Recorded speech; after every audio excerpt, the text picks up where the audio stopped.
founders knew that the Constitution of the United States was not for lawyers and politicians. It was for the people of the United States. And if the people couldn't understand it, then it was worthless. So that's how we end up with something like this instead of something like that, because of the Committee of Style and a guy named Grosvenor Morris. Now, there's a happy coincidence in all of this. The first time that the Constitutional Convention met to read the actual words of the Constitution as they would be written was in 1787. You know what the date was? September 12th, 1787. 9/12 of 1787. The Constitutional Convention met to hear the words of the Constitution as they would be written. Grosvenor Morris wrote a paragraph that I'd like to read to you, and if you recognize this paragraph written by Grosvenor Morris, feel free to read along with me. Grosvenor Morris wrote in 1787, quote, "We, the people of the United States, in order to form a more perfect union, establish justice, ensure domestic tranquility, provide for the common defense, promote the general welfare, and secure the blessings of liberty to ourselves and our posterity, do ordain and establish this Constitution of the United States of America." That's very easy to understand. Nothing like this monstrosity that they're trying to ram down our throats. I think that's the most important paragraph that's ever been written in human history. Here's another paragraph in the Constitution that many of you may find interesting. It says, quote, Amendment 10. The powers not delegated to the United States by the Constitution, nor prohibited to it by the states, are reserved to the states respectively or to the people. Or to the people.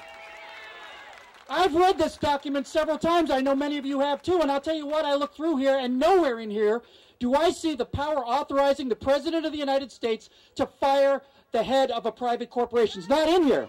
It's not in here. I've looked. Nowhere in here is the authorization for either the Congress or the President to tell you to buy something that you don't want to buy, like they want to do with this health care bill. It's just not in here, okay? If health care is a right, then we are in serious trouble, and I'll tell you why. The founders, when they wrote the Constitution, understood that a right is something that does not impose an obligation on anybody else. A right is something that is given to you by God and nature. You're born with it, and the Bill of Rights was determined to tell the government cannot take these away from you. If healthcare is a right, then there's no limit to what are rights. Healthcare is a commodity. Rights do not impose a burden on other citizens. If healthcare is a right, then why isn't housing a right? Why isn't food a right? You can go longer without food and longer without healthcare than you can without food and housing. If commodities become rights, it never stops. A big screen TV will be a right. A college education will be a right. A jet ski will be a right. And you can't stop it. And the people who are going to do that are enslaved to the people who produce those commodities. So let me just close by saying this. Everybody knows that the answer to the problems we have in Washington are to get out there and vote, but that's really only a small part of the problem. The real answer to the problems in Washington are not getting out there to vote. The real problems are going out there to run. You people out here are the people that need to run for public office, and I will tell you this. There are a couple sayings you need to remember. Be bold, and mighty forces will come to your aid. The entire country is waiting for common citizens to go to Washington, do a tour of duty like jury duty, and come back home in glory. You will get a lot of support. You need to run for office. And I'll tell you one last thing. You will know that adults have returned to Washington when a politician stands in front of you and says, folks, we're in real trouble. We have spent all of our money, we've spent all of your children's money, and we've spent all of our grandchildren's money. That's the facts. What are we going to do about it? Well, instead of going to Harvard MBAs who make things like these collateralized debt obligations that got us into all this trouble, what would you do? What would you common citizens do if your family was facing that kind of horrendous debt? You would do three things. First thing you would do is you would maximize your revenues, right? You'd make as much money as you possibly could. That's called the Laffer curve. You lower taxes until you get to the point of maximum revenue, and you hold it there. Number two, you would cut your expenses. Cut it to the bone. That means freeze the federal budget where it is, and 5% cuts for every year until we get this down.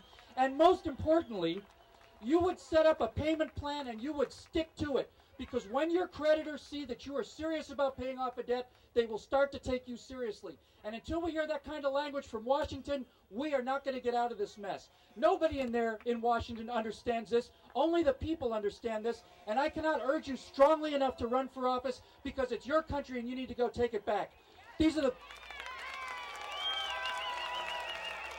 These are my final words up here. Ladies and gentlemen, let me just tell you one thing. We're in serious trouble. We have a lot of corruption in Washington. We have an entrenched imperial Congress for life, and they're not going to go on their own. But let me remind you of one thing. The United States of America was born by defeating the most powerful military force on the earth. We fought a civil war against the toughest fighters on planet Earth, that's other Americans. We defeated Imperial Germany, we defeated Nazi Germany, we defeated Imperial Japan, and we went and whipped the Soviet Union without firing a shot. If we can do those things, then Barack Obama and Harry Reid and Nancy Pelosi are actually pretty small potatoes. We just need the will to do it. Thank you for coming out today. It's great to be American. Have a great day, everybody.